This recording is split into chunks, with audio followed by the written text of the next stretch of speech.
Remember the premises of the argument I gave. Everything that begins to exist has a cause. Something cannot come into being out of nothing. But if something is eternal and timeless, then it doesn't fall under that first premise. It doesn't need a cause.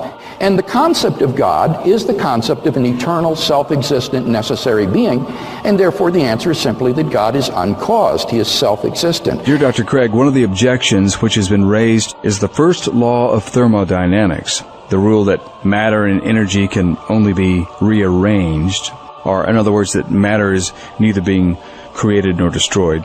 Yeah. What's funny about this objection is that this is not an objection to the existence of God.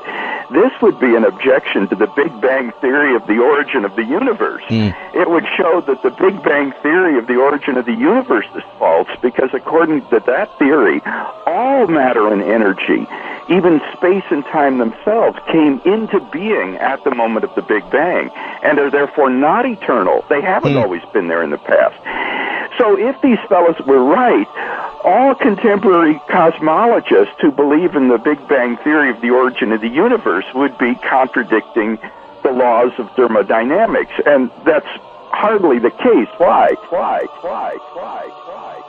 Well, because the laws of thermodynamics, in particular the law of the conservation of matter and energy, only applies once the universe comes into being. It applies at every moment, at every time, and every point in the universe.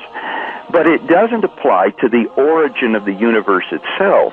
And that's why cosmologists don't consider that the law of conservation of energy and mass is violated by the Big Bang theory of the origin of the universe.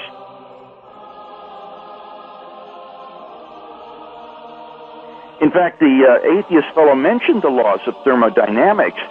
He might have wanted to talk about the second law of thermodynamics, which says that in a closed system, things tend toward increasing disorder.